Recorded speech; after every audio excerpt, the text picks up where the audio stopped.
Madrid. Invierno de 1879. La noche ha caído sobre la calle de la Princesa, y el palacio de Osuna, iluminado por centenares de candelabros, se erige como una isla de luz en medio de la penumbra de la ciudad. Tras sus puertas talladas, el mármol de Carrara refleja destellos dorados. En los salones, los espejos venecianos multiplican la imagen de damas envueltas en sedas francesas y caballeros con levitas impecables. La música de un cuarteto de cuerda, traída desde Viena para la ocasión, llena el aire con un vals que parece flotar sobre el murmullo de conversaciones en español, francés y ruso.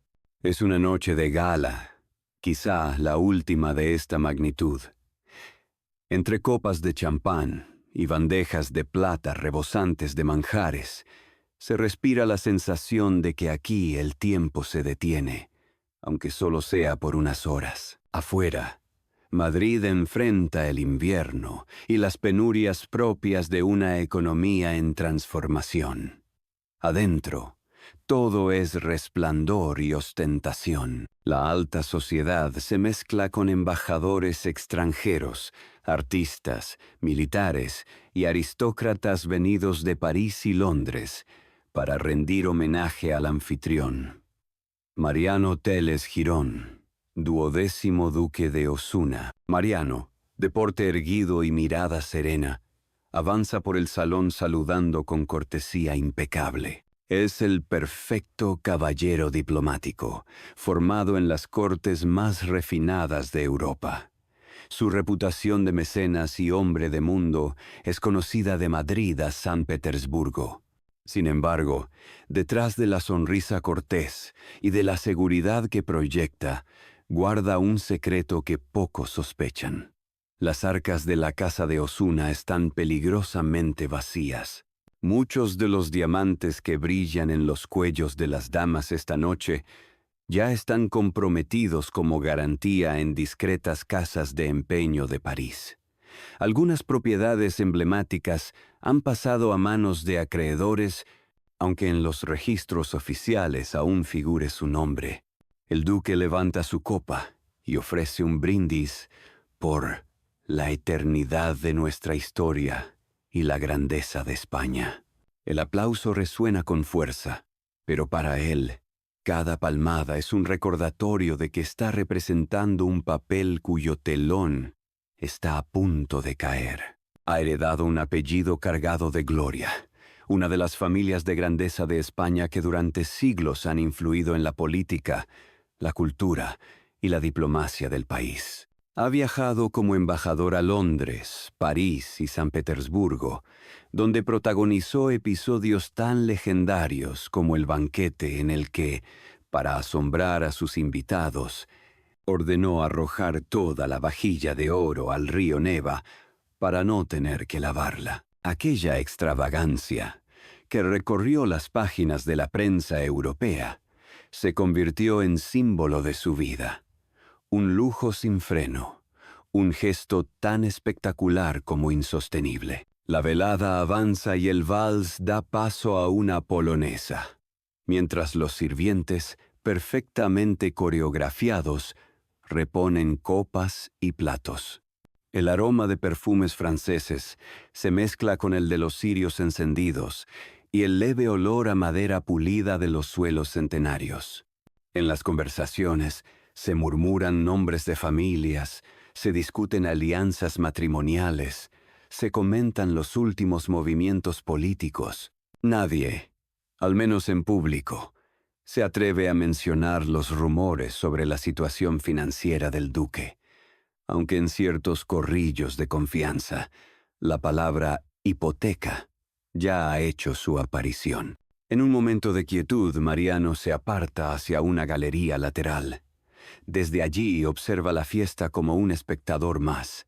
Sus ojos recorren los rostros, los trajes, las sonrisas ensayadas, y por un instante parecen ausentes, como si mirara algo que no está en la sala. Quizás los tiempos en que el nombre de Osuna abría todas las puertas, o tal vez el futuro que intuye, con menos luces y más sombras. Sabe que, en la historia de las grandes casas, el esplendor y la ruina suelen encontrarse más cerca de lo que parece. Un reloj marca la medianoche. Las campanadas resuenan sobre el murmullo de la orquesta. El duque respira hondo, ajusta su frac y regresa al centro del salón. La representación debe continuar. No esta noche, no aquí. Se hablará de decadencia. Mientras las notas del vals final envuelven la sala y los invitados aplauden, un pensamiento se instala en su mente. ¿Cuánto tiempo más podrá sostener esta ilusión? Afuera, el aire frío de Madrid se cuela por las rendijas de las ventanas. Adentro, el calor de los candelabros mantiene viva una llama que pronto, muy pronto, podría apagarse. Lo que los invitados no saben es que esta noche no es solo una celebración. Es un prólogo, un último destello antes de que la oscuridad caiga sobre una de las dinastías más legendarias de España. Y para entender cómo se ha llegado hasta aquí, hay que retroceder siglos a los orígenes de la casa de Osuna, cuando las alianzas, las guerras y la astucia construyeron un legado que parecía destinado a perdurar para siempre. Para comprender la magnitud del declive que se avecina, es necesario viajar siglos atrás, a una Castilla todavía fragmentada, donde el título de Duque de Osuna aún no existía, y el apellido Telles Girón apenas empezaba a resonar en los salones de la nobleza. Era finales del siglo XIV, y en la península ibérica las fronteras eran tan inestables como las alianzas.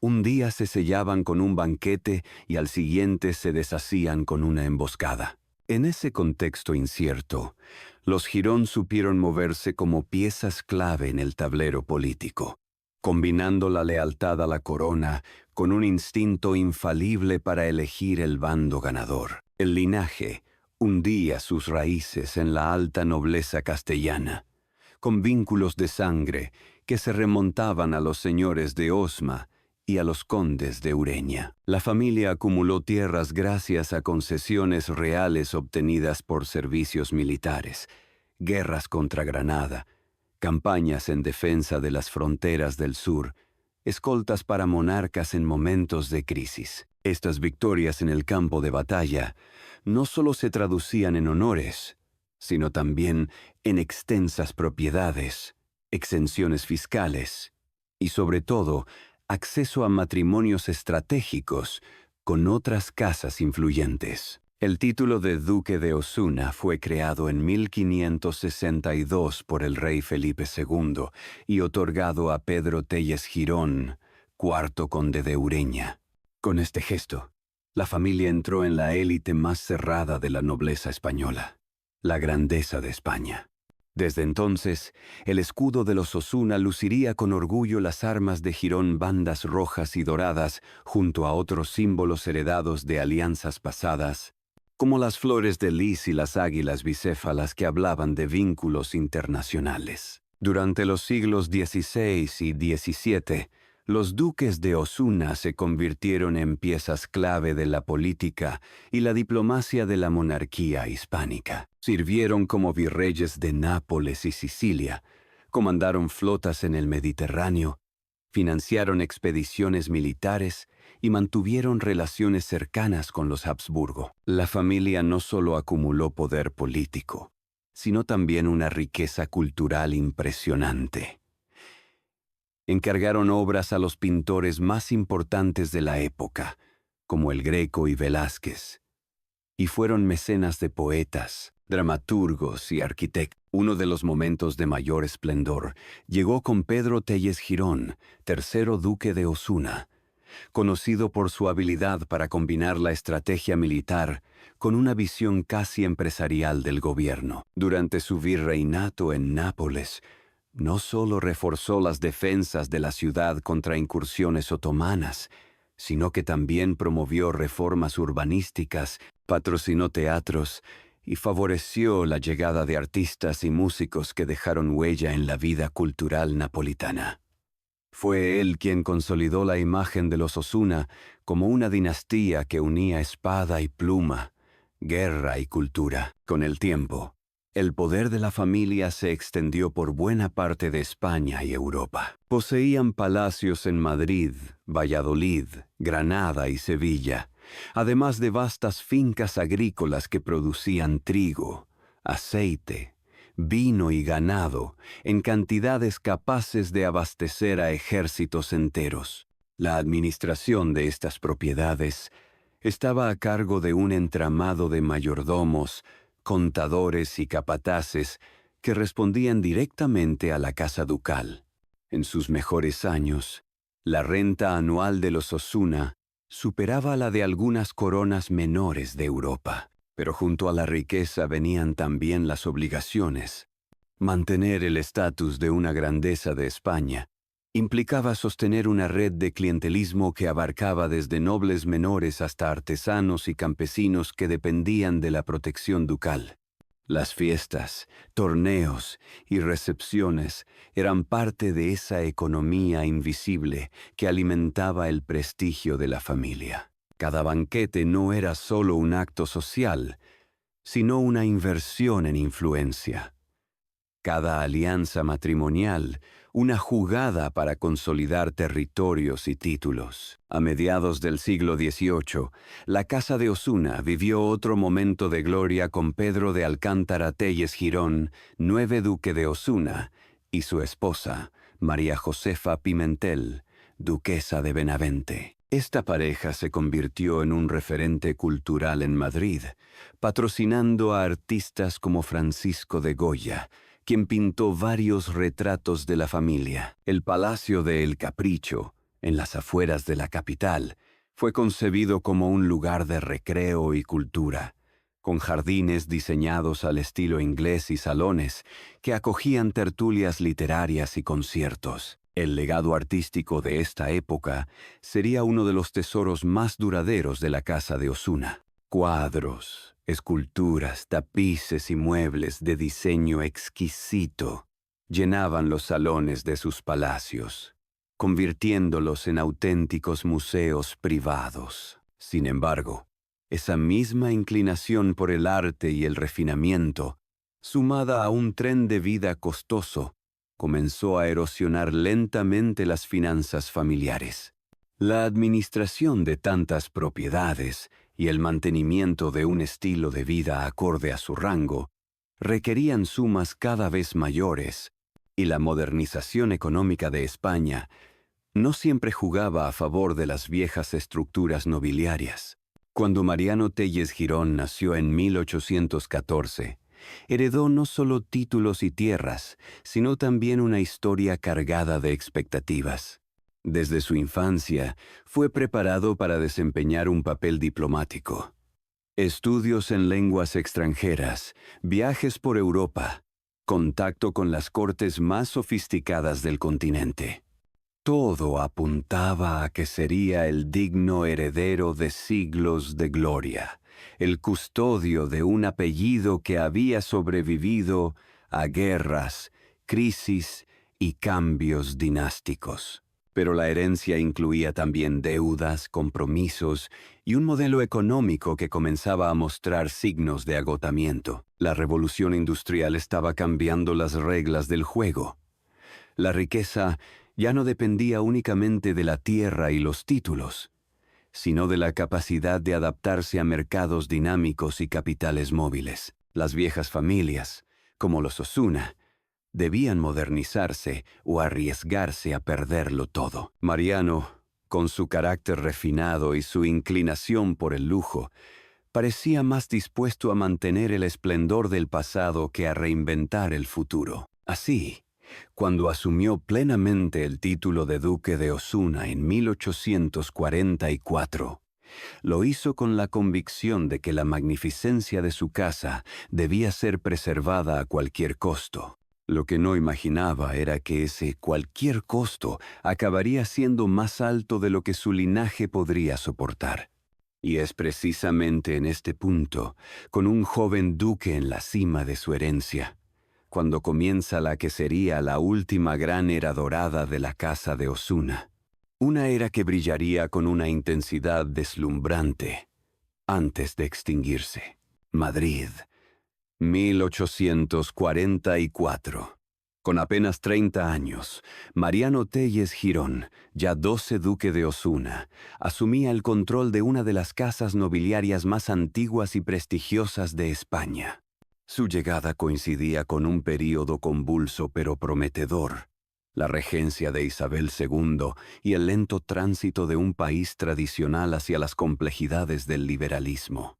Para la aristocracia era una época de oportunidades, siempre que se supiera navegar entre la vieja pompa y las nuevas exigencias políticas y económicas. Mariano, educado en un ambiente cosmopolita, poseía un don natural para la diplomacia. Sus años de formación en París y Viena le habían dado una visión refinada de las relaciones internacionales y una red de contactos que se extendía por las principales cortes de Europa. No tardó en recibir nombramientos que lo situaron en el centro de la escena diplomática, embajador en Londres, luego en París y finalmente en San Petersburgo. En cada destino dejó una huella imborrable, no solo por su habilidad política, sino por su capacidad de deslumbrar a sus interlocutores con gestos que rozaban la teatralidad. En Londres, se ganó el respeto de políticos y aristócratas británicos con cenas cuidadosamente orquestadas, donde el menú combinaba la alta cocina francesa con vinos jerezanos procedentes de las bodegas familiares. Las conversaciones fluían entre tratados comerciales, literatura y confidencias diplomáticas. El duque sabía que la influencia no se ejercía solo en los despachos, sino también en las sobremesas, donde un brindis bien pronunciado podía inclinar voluntades. En París, durante el Segundo Imperio, se movió con igual soltura en los salones de la emperatriz Eugenia de Montijo, ella misma española y símbolo del enlace entre la nobleza ibérica y la corte francesa. Mariano supo aprovechar esa cercanía para reforzar la imagen de España como un país de historia gloriosa y cultura sofisticada. El lujo de sus recepciones en el Hotel de la Ambassade d'Espagne se convirtió en tema habitual de la prensa parisina. Flores traídas expresamente desde la Riviera, música interpretada por cuartetos vieneses, vajillas de Sèvres y manteles bordados en Toledo. Pero fue en San Petersburgo donde alcanzó la cima de su leyenda. El invierno ruso no enfrió su espíritu, sino que le inspiró a organizar una de las fiestas más comentadas de la década. En el Palacio de Invierno, invitó a la élite rusa a un banquete en el que, al concluir, ordenó arrojar toda la vajilla de oro al río Neva para evitar la molestia de lavarla. El gesto, extravagante hasta el límite, fue interpretado por algunos como un despliegue de poder sin precedentes y por otros como una temeridad propia de quien desconoce el valor real de la fortuna. Sea como fuere, el episodio quedó grabado en la memoria colectiva como símbolo de una época en la que la opulencia de los Osuna parecía no tener límites. De regreso a España, Mariano trasladó a sus propiedades el mismo espíritu grandioso. El palacio de Osuna en la calle de la Princesa fue ampliado y redecorado con mármoles italianos, tapices flamencos y lámparas de cristal de Bohemia. El Parque del Capricho, joya arquitectónica y paisajística heredada de sus antepasados, fue restaurado con nuevas esculturas, pérgolas y fuentes, convirtiéndose en lugar de reunión de artistas, políticos y aristócratas. Las colecciones de arte crecieron con adquisiciones de obras de Tiziano, Rubens y Murillo, mientras la biblioteca se enriquecía con manuscritos y primeras ediciones. La vida social del duque en Madrid era un calendario de fastos, bailes de máscaras, veladas musicales, banquetes temáticos. En una ocasión organizó una cena en la que cada plato representaba una región de España, acompañado de vinos y músicas de la zona, como un homenaje viviente a la diversidad del país. Las crónicas de la época describen noches en las que los carruajes formaban una fila interminable frente al palacio, mientras en el interior la luz de los candelabros se mezclaba con el reflejo de las joyas y el murmullo de conversaciones en varios idiomas. Más allá de la ostentación, Mariano también desempeñó un papel como mecenas. Financiaba becas para jóvenes artistas, apoyaba a compositores y donaba generosamente a instituciones culturales y benéficas. En una España donde las tensiones políticas y sociales eran cada vez más palpables, su figura parecía encarnar un ideal de nobleza ilustrada, culto, generoso, cosmopolita. Sin embargo, esta imagen brillante ocultaba un problema creciente.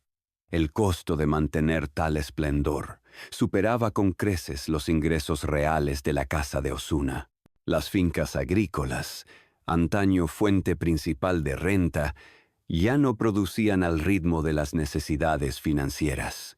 Los mercados internacionales eran más competitivos y la administración de las propiedades estaba plagada de ineficiencias. El duque, más interesado en las artes y la diplomacia que en la gestión económica, recurría cada vez más a préstamos para sostener su tren de vida. Las joyas, los palacios y las obras de arte servían como garantías en operaciones de crédito que, poco a poco, iban hipotecando el patrimonio familiar. Aún así, en esos años Mariano parecía invencible. Los periódicos lo retrataban como un caballero irreprochable. Las damas competían por un asiento en sus veladas, y su nombre era sinónimo de elegancia y distinción. La nobleza española veía en él a uno de los últimos representantes de un mundo que empezaba a desvanecerse ante la modernidad industrial. Pero las nubes comenzaban a acumularse en el horizonte. Las deudas crecían. Los acreedores se volvían menos pacientes, y el eco de la palabra crisis empezaba a colarse en las conversaciones privadas. Mariano, fiel a su carácter, ignoraba o minimizaba las advertencias. En su mente, la grandeza de la Casa de Osuna estaba por encima de cualquier cálculo contable. En 1870, una fiesta en el Palacio de Osuna reunió a más de 500 invitados.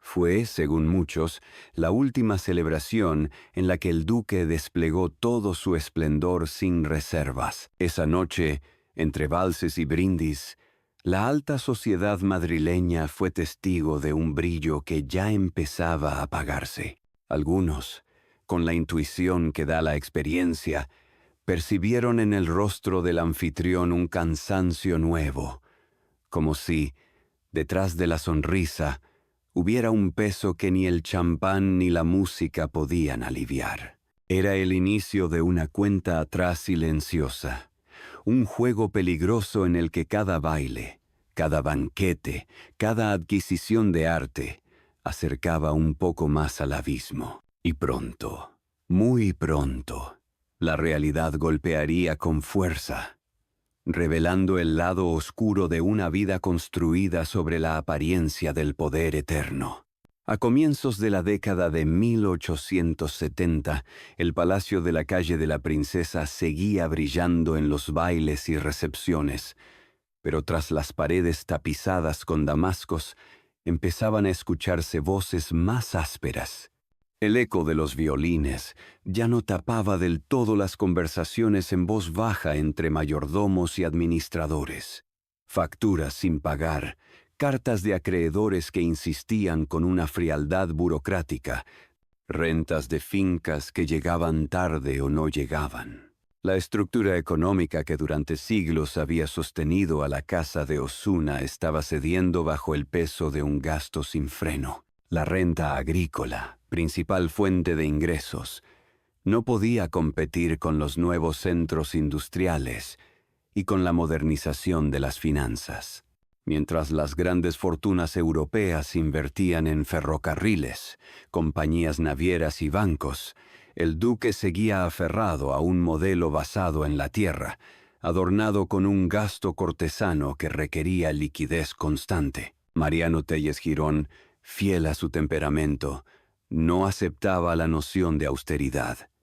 Para él, reducir el esplendor de su casa equivalía a renunciar a la herencia que le habían confiado. Esta obstinación no era solo orgullo. Estaba convencido de que la grandeza debía mantenerse visible, como un escudo contra la pérdida de influencia. Si Madrid dejaba de ver las recepciones del duque, si París ya no comentaba sus banquetes, la casa de Osuna pasaría, pensaba él, de ser una institución viva a convertirse en un recuerdo polvoriento. Pero esa lógica tenía un coste. Los préstamos se multiplicaban. Algunos eran discretos, negociados con banqueros de confianza en París o Londres. Otros, más arriesgados, provenían de prestamistas privados que veían en las joyas familiares y en los títulos nobiliarios una garantía casi imposible de cobrar en efectivo. La colección de arte, orgullo de generaciones, empezó a fragmentarse silenciosamente.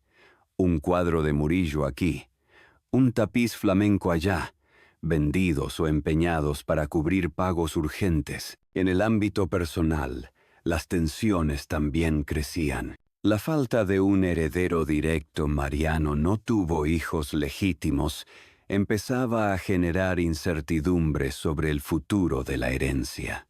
Parientes lejanos, conscientes de la fragilidad económica del duque, maniobraban en segundo plano, buscando posicionarse para el inevitable reparto.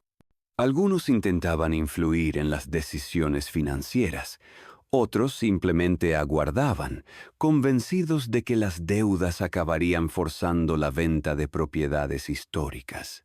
Los rumores sobre su situación financiera, que antes eran susurros en los salones, empezaron a aparecer en la prensa, disfrazados de crónicas sociales. Un periódico madrileño insinuó que ciertas propiedades rurales estaban bajo nueva administración y que el Palacio de la Princesa había reducido su personal. En París, un columnista dejó caer que la colección de arte del duque podría enriquecer algún museo extranjero más pronto que tarde. Y, como ocurre en las viejas casas, la amenaza externa se mezclaba con la interna. La nobleza no perdona la apariencia de debilidad. Algunos antiguos aliados se distanciaron. Otros aprovecharon para reforzar su propia posición social, ocupando espacios que antes pertenecían a los Osuna. Incluso en la diplomacia, Mariano empezó a notar un cambio de tono. Invitaciones que llegaban tarde, cargos honoríficos que se ofrecían a otros, reuniones donde su opinión ya no era decisiva. A esta erosión de influencia se sumó un clima político volátil. España atravesaba una etapa de inestabilidad. La revolución de 1868, el breve reinado de Amadeo I, la Primera República. Cada cambio de régimen sacudía las bases del viejo orden aristocrático. La abolición de ciertos privilegios fiscales, las reformas agrarias y la nueva legislación sobre títulos nobiliarios reducían el margen de maniobra de casas como la de Osuna.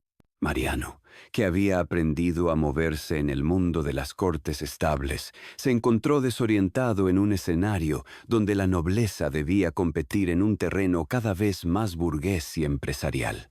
Hubo además un factor más sutil pero igualmente corrosivo, la propia imagen del duque. La anécdota de la vajilla arrojada al Neva, que en su momento le dio fama de extravagante y magnánimo, empezó a reinterpretarse como símbolo de irresponsabilidad. Lo que antes era admirado como un gesto de poder, se convirtió en argumento para quienes lo consideraban un hombre incapaz de administrar su herencia. En privado, Mariano intentaba contener el derrumbe. Redujo discretamente algunos gastos, evitó ciertas recepciones, vendió propiedades rurales menos simbólicas. Pero cada paso parecía insuficiente. Las deudas crecían más rápido que las soluciones. Y sobre todo, seguía existiendo en él una resistencia visceral a renunciar a los signos visibles de su rango. No podía imaginarse presidiendo un banquete con vajilla de plata ordinaria, o recibiendo a un embajador en una sala mal iluminada. Hacia finales de la década de 1870, el deterioro era evidente. El palacio de la princesa, aunque todavía espléndido, mostraba signos de abandono en rincones menos visibles. Algunos sirvientes veteranos fueron reemplazados por personal temporal. Las cocinas ya no recibían ciertos productos caros de importación. En el capricho, las fuentes no siempre estaban en funcionamiento y las esculturas comenzaban a necesitar restauración. Sin embargo, Mariano siguió organizando veladas, quizá más para sí mismo que para el mundo. Era como si intentara, con cada baile, aplazar lo inevitable. Los invitados, cada vez más conscientes de la situación, asistían con una mezcla de respeto y curiosidad, preguntándose hasta cuándo duraría el espectáculo. El conflicto final entre la imagen y la realidad estaba a punto de estallar, y cuando lo hizo, no fue con un escándalo puntual, sino como el derrumbe lento pero imparable de un edificio al que se le han quitado los cimientos. Pronto, el último gran duque de Osuna ya no estaría organizando banquetes, sino negociando desesperadamente para salvar lo que pudiera de una herencia de siglos. Y sería entonces cuando la palabra ruina dejaría de ser un rumor para convertirse en un hecho público y doloroso.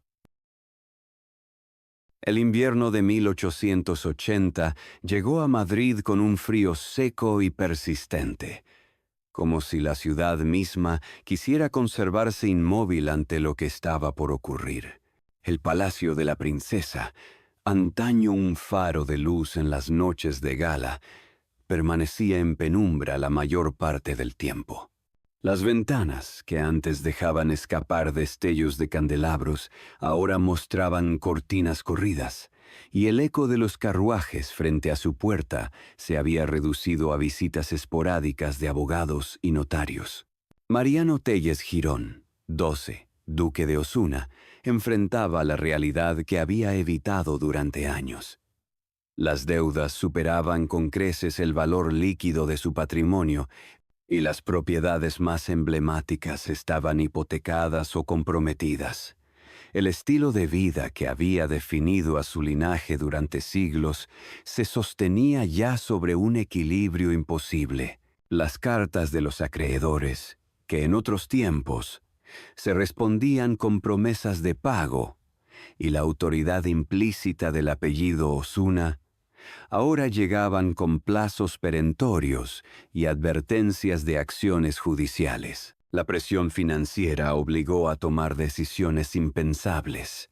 El primero en irse fue un lote de tapices flamencos del siglo XVII, vendidos discretamente a un coleccionista francés. Luego, una serie de cuadros de Murillo y Zurbarán, piezas que habían presidido salones desde generaciones atrás, cruzaron los Pirineos rumbo a galerías privadas. Cada venta era un golpe no solo al patrimonio, sino al espíritu del duque, que veía cómo el relato de su familia se desmembraba lienzo a lienzo, reliquia a reliquia. En las propiedades rurales, la situación no era mejor. Muchas fincas habían pasado a manos de administradores designados por los acreedores, y los campesinos, sin la presencia activa del señor, trabajaban bajo nuevos acuerdos que ya no beneficiaban a la casa de Osuna. En el Capricho, los jardines se descuidaban, las fuentes se apagaban, los setos crecían sin poda, y el aire del parque, que antes estaba lleno de música y risas, se volvió silencioso. La nobleza madrileña, con su memoria larga y su juicio rápido, comenzó a tratar al duque con una mezcla de compasión y distancia. Las invitaciones a las veladas más exclusivas disminuyeron. Las alianzas políticas que antes buscaban su respaldo se desplazaron hacia nuevos actores con fortunas en ascenso. Los periódicos, que décadas antes habían alabado su fasto, ahora publicaban columnas donde el apellido Osuna aparecía como ejemplo de decadencia. El momento más simbólico de la caída llegó en 1881, cuando se anunció la subasta pública de varias propiedades y bienes de la casa de Osuna. El catálogo, impreso en papel de buena calidad y distribuido por Madrid, enumeraba salones enteros de muebles, alfombras orientales, porcelanas, platería y obras de arte con descripciones precisas. Entre los asistentes a la subasta, algunos eran viejos conocidos del duque, que adquirían piezas no por necesidad, sino por el prestigio de poseer algo que había sido suyo. Era un espectáculo silencioso de desmantelamiento, donde cada golpe de martillo era un capítulo cerrado de una historia de siglos. Para Mariano, más dolorosa que la pérdida material era la constatación de que no quedaba un heredero directo que pudiera tomar el relevo. Sin hijos legítimos, el título y lo que quedara del patrimonio pasarían a parientes lejanos, probablemente incapaces de restaurar el prestigio perdido. La casa de Osuna, que había sobrevivido a guerras, crisis políticas y cambios de dinastía, se enfrentaba ahora a una extinción simbólica. Seguiría existiendo en el papel, pero vacía de contenido real. En los últimos meses de su vida, el duque redujo su círculo a unos pocos fieles, un mayordomo de confianza, un secretario y 2 amigos que lo visitaban sin pretensiones. Pasaba largas horas en una biblioteca cada vez más despojada, hojeando libros y álbumes de retratos. A veces se detenía frente a un lienzo de Goya que había resistido la venta, como si en esas pinceladas buscara una prueba de que algo al menos se mantenía intacto. En la primavera de 1882, Mariano Telles Girón murió en Madrid, sin fortuna, sin heredero y con una leyenda dividida entre la admiración y la advertencia. Los diarios anunciaron su fallecimiento con titulares sobrios, recordando su papel diplomático y su mecenazgo, pero también subrayando la ruina que dejó tras de sí.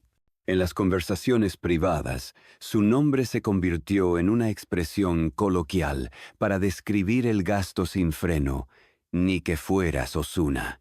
La noticia de su muerte marcó el final de una era. El palacio de la princesa pasó a manos de acreedores.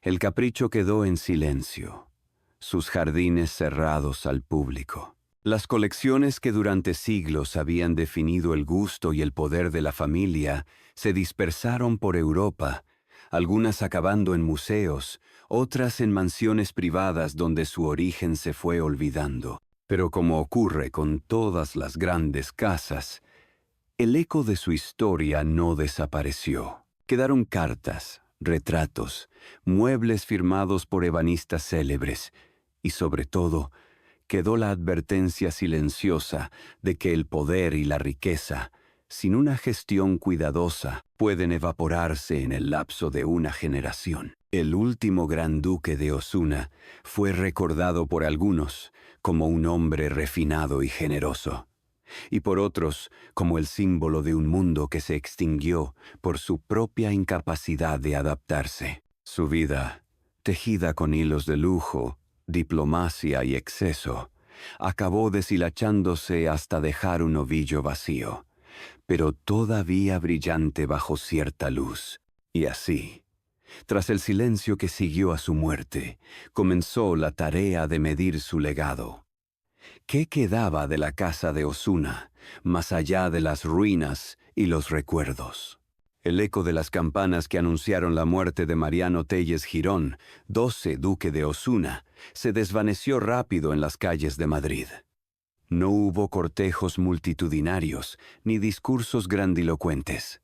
Fue un funeral discreto, casi silencioso, impropio de un hombre que en vida había llenado salones con música, conversaciones y risas. Para muchos, aquel silencio era el reflejo perfecto de lo que quedaba de la casa de Osuna.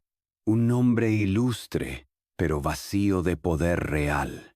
En los meses y años que siguieron, el legado material del duque se dispersó definitivamente. El palacio de la princesa pasó por varias manos. Algunas habitaciones fueron convertidas en oficinas, otras en viviendas privadas. El Capricho, esa joya de jardines románticos y arquitectura refinada, cayó en un largo abandono.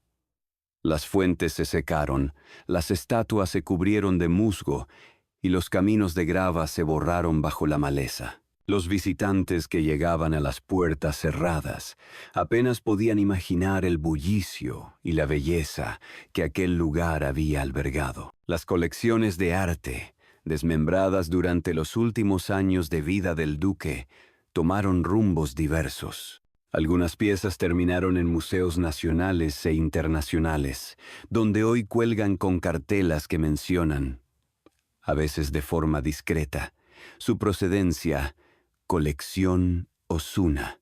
Otras desaparecieron en colecciones privadas, fuera del alcance del público, cambiando de dueño con el tiempo hasta que su origen quedó diluido en el olvido. Pero, más allá de la pérdida material, lo que quedó fue un relato. En la memoria de Madrid y en la historia de España, el último gran duque se convirtió en símbolo de una época que moría. Sus gestos diplomáticos, su mecenazgo cultural, sus recepciones fastuosas, todo eso quedó teñido por el desenlace trágico de su vida. La expresión «ni que fueras Osuna» sobrevivió como un recordatorio mordaz de los peligros del lujo sin control. Sin embargo, reducir su legado a una advertencia sería injusto. Mariano fue, en muchos sentidos, un hombre de su tiempo, atrapado entre dos mundos.